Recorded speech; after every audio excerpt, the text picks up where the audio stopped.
Back at WNS bye week around here, and I'll get to the Orioles with this guy at the end. We'll kick them and maybe the Caps as well, but football is his business. He is Jason LaCanfora. You can find him here locally anywhere football news travels, and certainly the news traveling about John Harbaugh. And Jay, first off, welcome in, man. I know you've been struggling with this Oriole offseason and 115 losses on your fandom side, but this is when the work starts to get heavy to piece together in your business the hirings and firings and hot seat, right? And there are a lot of moving parts this offseason coming. There are. I mean, I think on average there's 6.5 coaching changes per year. I think the high that I can remember was 2009. I feel like there was 9 or 10. This year is probably going to be 6 to 8 openings when it's all said and done with the head coaches, and then there'll be some organizations where it's just a GM or somewhere it's the GM and the coach. But yeah, I mean, trust me, by Thanksgiving, these ownership groups, want to be doing their due diligence on potential candidates. Teams that are inclined to use search firms will have procured their services this month and sort of start vetting, start doing their due diligence, start having internal discussions about the process, how they'd like for it to unfold, who's going to be involved in the interviewing process, who isn't, how are they going to reach a decision, is it a consensus, is it one person in the end, how involved is the GM going to be, how involved isn't he going to be? We're getting quickly to that time of the year, Nestor. Well, John Harbaugh, I mean, it's your tweet, and look, Ian Rappaport put out a piece before the game a week and a half ago that if Harbaugh were to lose and lose badly, there could be changes by week. Ridiculous. I went after that at 5 o'clock when the game was over and said that's just not the way Steve does his business. Maybe that's the way they do things in Cleveland or Oakland or some other godforsaken place, but that's not Steve's style. But then you wonder, will Harbaugh manage himself out of this? What is their relationship? Where's Eric DeCosta on all this? Right. So there's a lot of moving parts because it's been so stable for so long. And I know I've pointed out a few times this week and last, it was the first time I was ever in a Ravens locker room where the topic of the head coach was really a topic, because when Billick got fired, he had 4 years left on his deal. Nobody was going locker to locker and getting Ray Lewis's temperature on that, Yeah, he parted with $21 million, I think, or something like that. Yeah, this is sort of uncharted territory for this organization and for Steve Bisciotti. But this is where they are. I mean, the idea that John Harbaugh was coaching for his life was ridiculous, and he's not coaching for his life. John Harbaugh, the moment he leaves one winning drive, and if that's this January, he will be as coveted as any coach out there. And if I strongly believe that that's what's going to happen in January. But if/when it does, this is going to be more like the Andy Reid going away. It's going to be more of a coronation and a thank you than it is, thinking about giving this guy the Hugh Jackson treatment in Week 10. You know what I mean? When you're still a half game out of the playoffs or whatever. Well, I mean, you positioned as mutually parting of the ways. That's an interesting, and I guess not many coaches get the sort of kind of not get thrown out the door and, like the way Billick did, where, allegedly Ozzie Newsome didn't know Brian Billick was getting fired until Brian Billick got fired. So, it was done differently when Steve did it the only time that he's ever done it that we're aware of. Yeah, and, I mean, look, there's only so many potential outcomes. I can tell you this, there's not going to be another one-year extension. I've reported that this weekend, and that's the case. So that's out. We're not going to do Band-Aid so that people aren't talking about lame duck years and coaching out the string and all that. That's not happening. And the going rate for a coach of John Harbaugh's stature is going to be somewhere between $40 to $45 million for 5 years. Maybe Steve Bisciotti in January, has this revelation and has a recommitment ceremony. But things don't appear to be going in that direction. And there hasn't been any conversation about an extension. And while there hasn't been any conversation about a parting of the ways, there are people within that building whose job and long-term future depends upon them starting to figure out what the path will be in January if this team is like basically the 5 that preceded it since the Super Bowl. And if you're John Harbaugh, you're not going to grovel. You're not going to. I mean, playing out a lame duck year is ridiculous. That guys who've won Super Bowls, guys who win 59% of their games. I mean, he's coming up on 100 wins as a Ravens coach. His record his first 10 years is actually better than his mentor Andy Reid's. So, guys who with a 10-5 record in the playoffs with only 2 of those games at home, they don't. You either recommit, which they didn't do 2 years ago, and they didn't do this past year, or he's gone. And at this point, a recommitment seems unlikely, given that this franchise is promoting a young GM and is going to move on with a different quarterback. And very likely, 8 of their highest paid players next year, I don't think 5 or 6 are back.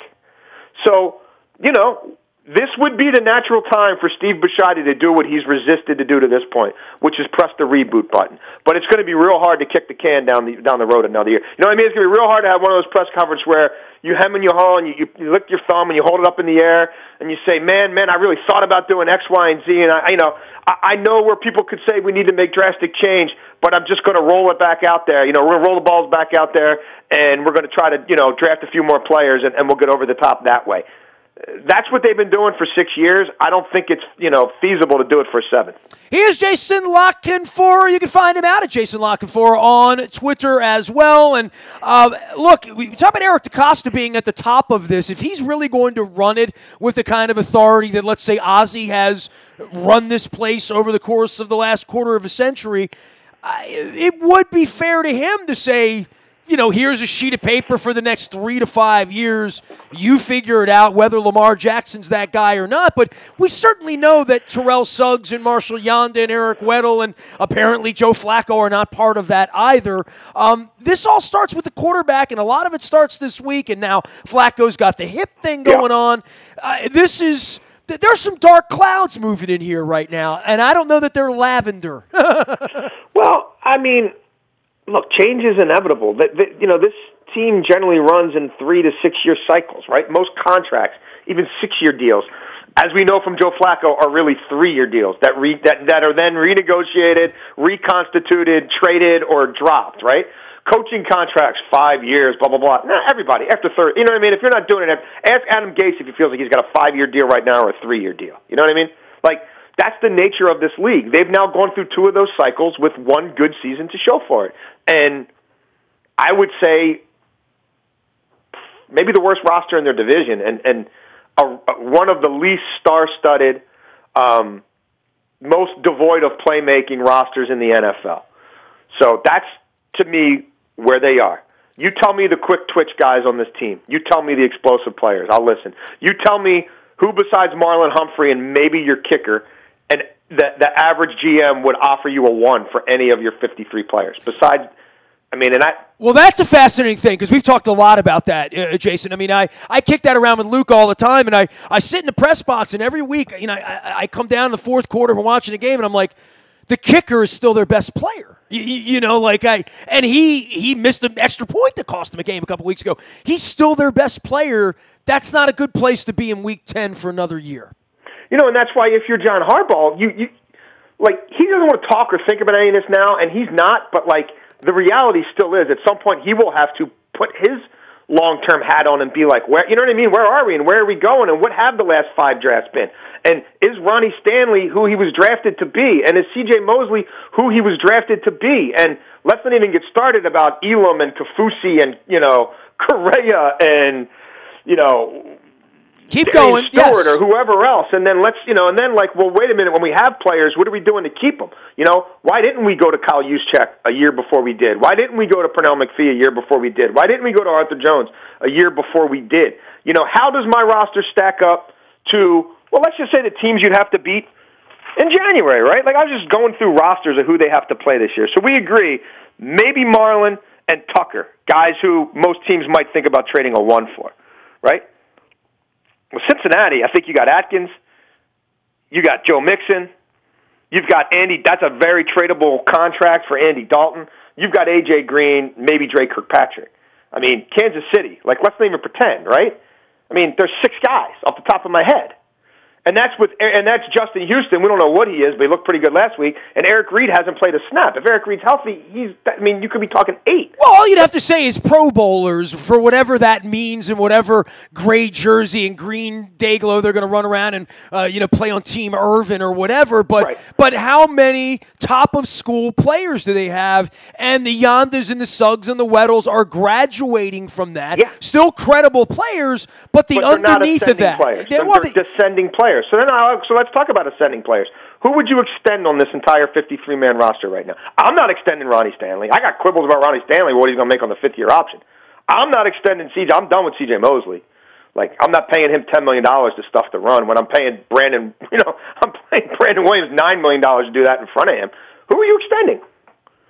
Well, the hope was that Matt Judon would be stepping up, right? The hope was that Tony Jefferson would have been a good investment, right? The hope would be that Jimmy Smith would be healthy enough. Yeah, he mentioned him, and he's a fine player when he's upright and there and healthy, which isn't much, and I think they probably would have expected that on the backside of Lee's Frank, right?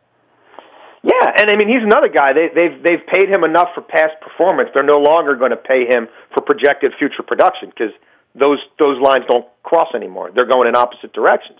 So he'll be gone. Brandon Carr, you going to pay him $6.5–7 million to be your number 3 or number 4 corner? So it's changing. Whether we can sit here and you and I can talk all we want, and I can write all I want. People can say I don't know what I'm talking about, or you're crazy to think they should do this or that at the deadline. I'm just telling you. This is all coming. Well, and if it's not Harbaugh, if Harbaugh stays, a bunch of the players are going. The players always come and go, but there's going to be more going than coming. And this isn't necessarily a bad thing. I think. Yes. Part of the way they structure contracts, which we think is pretty antiquated, and the massive bonuses at the top instead of sort of staggering with roster bonus. There's a lot of things they do that haven't necessarily evolved, and so the check has come due for a lot of this stuff. But it's not the end of the world. Like a rethink is a positive thing, to me. What they're doing will get you between 7 and 9 wins every year because you have a really, really good coach who won't let you lose to the bad teams. But is that where you want to, how do you get out of that? When does it change momentously, which to me would be cutting or trading all those guys, creating another easy $40 million in cap and cash on top of the 25 to 30 they're projected to have now. And now you're in a position where you don't have to go crazy and do all that in 1 year. But, if you really want to go in for an Alshon Jeffrey because, damn, you got a blind spot drafting pass catchers, you can do that, and it's not going to affect you because now your quarterback doesn't make any money. You're going to have Jan and some of these guys coming off the books. And it doesn't have to be this long, drawn-out, forever process. You got to make some calculated, shrewd decisions, but your margin of error is a little higher now, too, because you don't have to hope that a $5 million Mike Crabtree saves your season. You know what I mean? Or Willie Snead saves your season. You can get out of shopping in that bin for a while, which, again, can get you to 7 to 9 wins, but when there's nobody on your roster you have to double cover and your best athlete only sees the field on average 7 snaps a game, good luck winning. Good luck beating good football teams. Jason LaCanfora is here. All of it brought to you by our friends at Strategic Factory. Marketing, printing, promotional goods of all kinds, all in one shop in Owings Mills. Let them help you promote your business. You'll look great doing it. I am wearing the Strategic Factory shirt, but they do it all. Logo design, branded apparel, printing, giveaways for trade shows. See them at Strategic Factory. Reminder, on the 28th, we're going to be up at Buffalo Wild Wings in Bel Air at the festival, watching the Terps do battle with the Who's of Virginia. Come on out, get swabbed for the Bone Marrow Registry and for There Goes My Hero. Also going to be doing some Ravens live shows with our friends at Freedmont Mortgage, so stay tuned for that. Jason LaCanfora is our guest here at WNST. You can follow him, of course, out at Jason LaCanfora on Twitter and the coaching carousel and all the other moving parts that go into this. Then there's Lamar Jackson, which you said getting your best athlete onto the field for X amount of plays per game.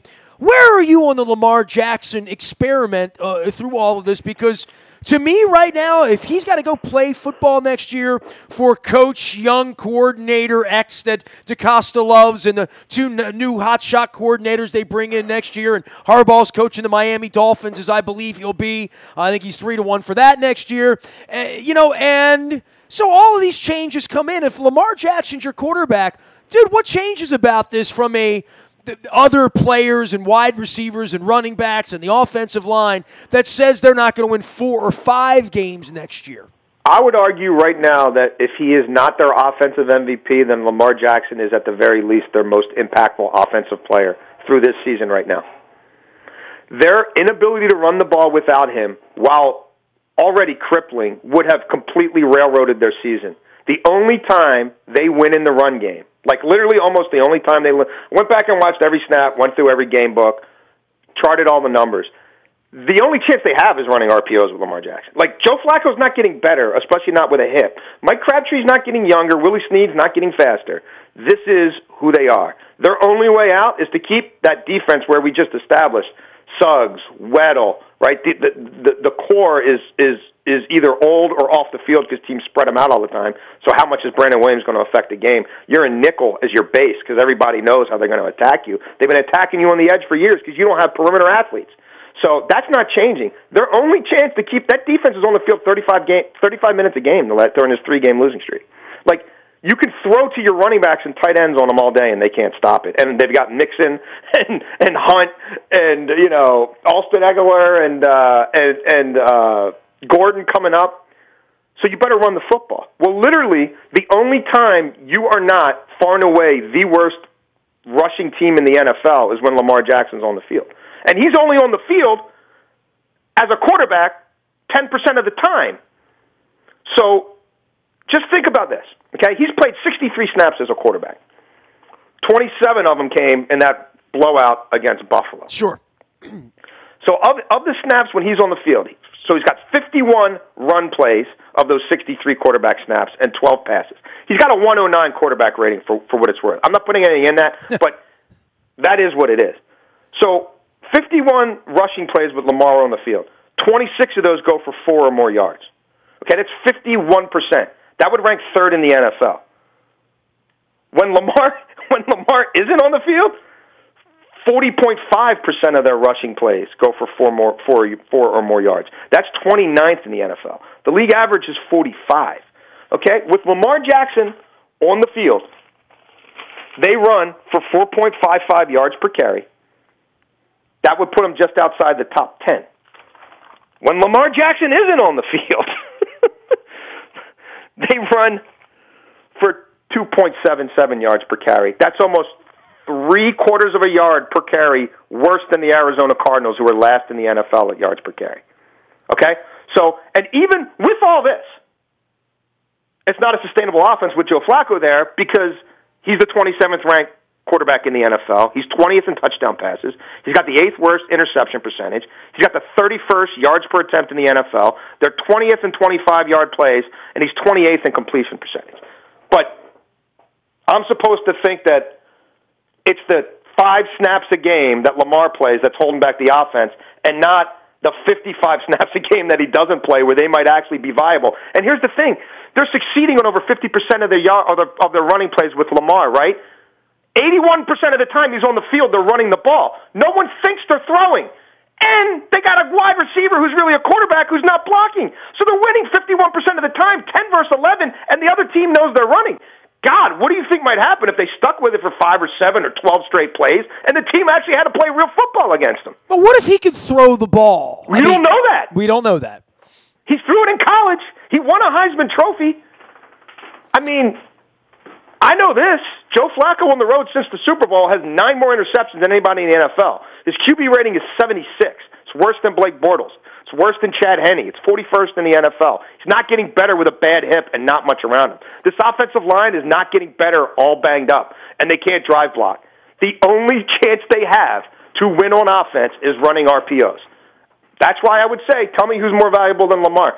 The running game is twice as good with him on the field, and that's when everybody knows they're running it. But can they win football games that way? Made a bigger impact on this, again, bottom 5 offense in yards per play? Is it Joe? Maybe to answer that, the way they would win football games if he could throw. If he could throw, too. What makes you think he can't throw? Because they haven't let him throw. He throws 12 passes. Jason LaCanfora is our guest. I'll just say this on Lamar Jackson. I don't think there's anybody in the building that thinks he should be the lead quarterback if there's a healthy Joe Flacco and a healthy offensive line. I mean, we're 3 weeks away from – I keep saying this. I left my wife in the upper deck to start the fourth quarter at the Saints game. I was coming downstairs. They had a 10-point lead. They had held Drew Brees to 7 points. They were about to be 5-2. And since then, nothing's gone right? And I don't know with Flacco's injury – why they just wouldn't go to Lamar Jackson this week and see whether they can win. Flacco has no history of winning against Cincinnati, and if he's not healthy, to your point, but behind this offensive line, Jackson might get slaughtered as well, right? I mean, he's going to get hit a lot if he has to play the next 7 weeks. That's life. Josh Allen got hit a lot doing this stuff. Mitch Trubisky gets hit a lot doing this stuff. He's not as big as strapping as them.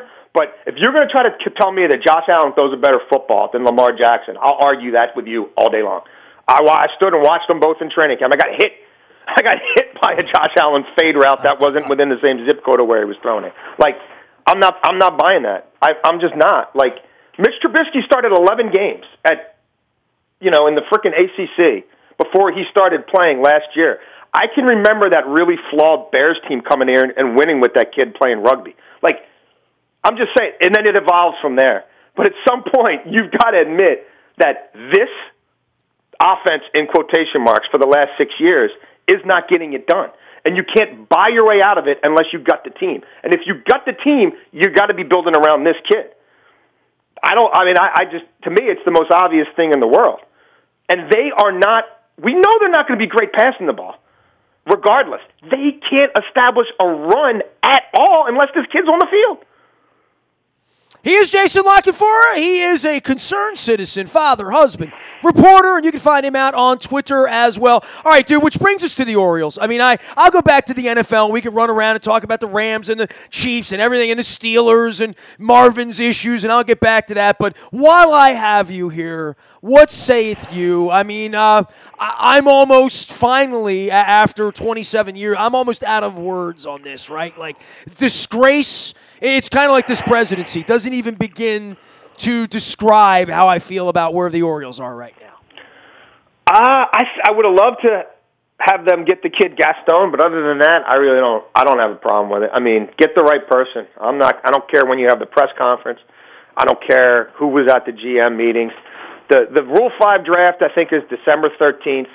Have somebody in place 2 weeks before that with their GM, and I'm fine. I'm not going to get caught up in the minutia, the baloney, But they've known for 4.5 months. I mean, talk to as many people as you can possibly talk to. You don't get this opportunity very often. Your organization is so broken. Talk to guys who work at bad teams to see why theirs are broken. Talk to guys and gals who work at good teams to find out why their organizational flow chart works and who reports to whom and how much they spend on analytics and what they think of your current players. And, oh, by the way, who do you think your team is going to have exposed in the Rule 5 draft? And which of those players would you take if you were in our boat? Exploit it. You don't get this opportunity in the market very often. I guarantee you this, it ain't going to be a Dan Duquette retread, I don't believe. I think they will be able to get one of the best and the brightest from the Astros or from the Phillies or a Ben Cherington. And why is that? Why will the kids be more respected than the old man in that way? Because probably the kids really don't have a lot of interest in this anymore, right? In that way. I think because they're giving you a blank, like everything that was in that tweet about what Ben Cherington wants in the next organization, that's what they're offering. They're offering you a complete blank slate. You want to spend 65% of the budget in analytics and you convince us that's the way to go? Godspeed. Make all those hires. Go get the kids from Stanford and Harvard. Do what you want. You think we should spend X in international spending? Great. You think this is how we overhaul our entire minor league pitching program and our strength and conditioning program, and you've got the perfect guy to do that because that's why your pitchers get hurt? Great. It's all you, brother. We're staying out of the way. We're not forcing Brady down your throat. We're not forcing anybody down your throat. We'll talk to all you guys, and where there's the best fit, you go hire your people. We will give you the resources we promised to give you, and let's see if we can get the sleeping giant, out of its slumber in the next 3 to 5 years. Well, where does Brady go in all of this? Because certainly depends on where this next person wants him to go, which I would tend to believe away. Very few people would want somebody who has those kind of ties to the family to be able to get in their ear whenever he wanted. So I have a hard time thinking Brady Anderson's If it goes as I think it will go, I don't foresee a role for Brady Anderson other than some sort of, kinesiology training, you know what I mean, that kind of thing. I don't see him being involved in baseball decisions. Why isn't he just running it at this point then? Because I think they're trying to learn from the sins of the past and do it in a completely different way where it's not political and it's not bound by loyalties or promises or, wow, we just really like this dude, so let's keep him around. It's not going to be Sid Thrift tells me the best story, so he's going to run my team. Like, it's over. It's over. They're broken. They're on one knee, and they're talking to all the right people, and I'm pretty convinced they're going to get one of them. This is not going to be somebody who wasn't interviewing for other jobs or who was out of baseball for 8 years or who nobody else would think to talk to. That's just what I'm hearing about the search is that's not the way it's going.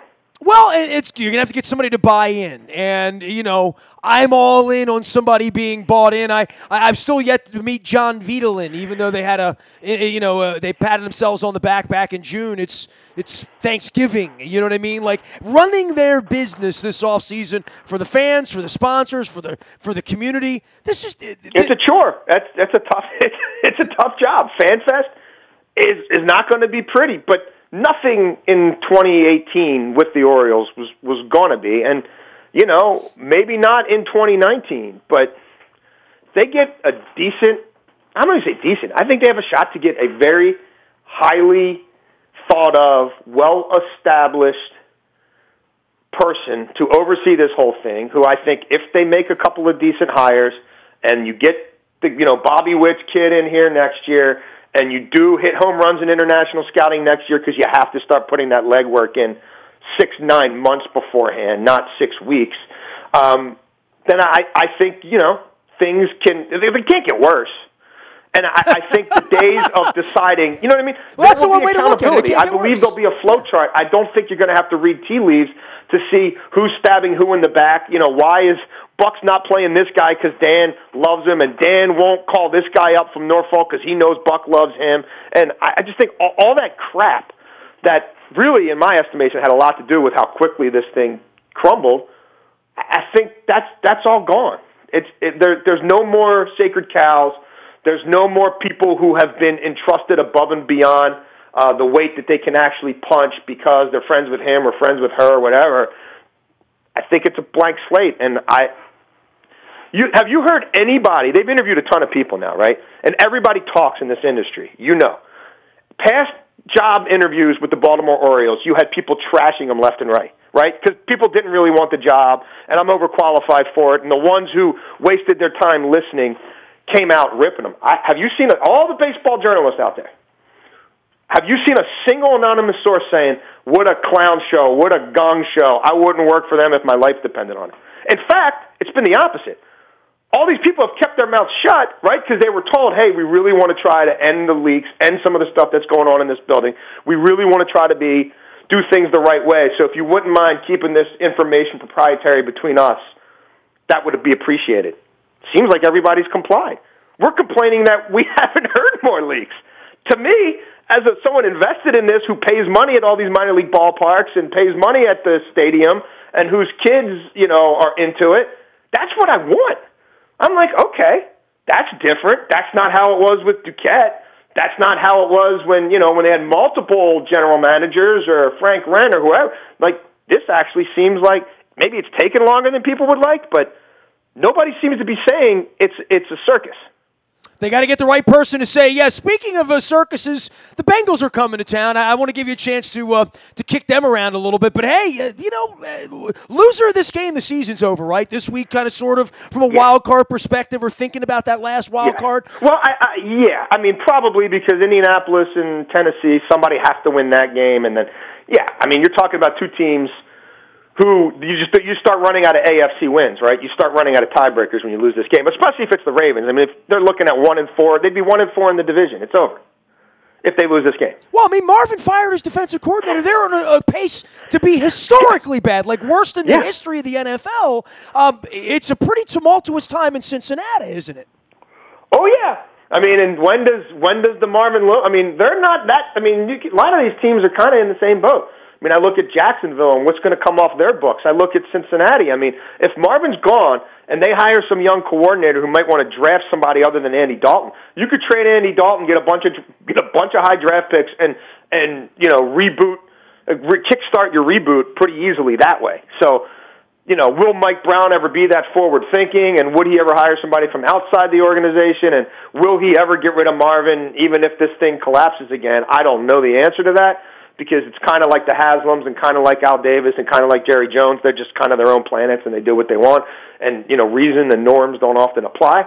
But yeah, they're in an absolute total and utter free fall from where they were the first time these teams played. I mean, they've given up 158 points the last 4 games and lost 3 of them. A.J. Green's banged up. Burfict's off the field again, although I would argue that's a positive for them. Yeah, and they're suddenly fighting for their lives. It'll be an interesting game. I will say this. Who's covering Joe Mixon? Like, I would just throw the ball to Joe Mixon. Literally, I would throw the ball to him 25 times. I just would. I mean, the last 3 weeks, running backs and tight ends against the Ravens, teams have thrown to him 40 times, 31 catches, 305 yards, 4 touchdowns, no interceptions, QB rating of like 140. Who's stopping it? We're going to find out on Sunday, brother. Always good to catch up with you, man. We'll see you around town, and when the Orioles finally make a hire and get it all together, we'll find out if it's a Kim Ng or a Ben Cherington or one of the Astros geniuses down there, Elias or whomever it's going to be.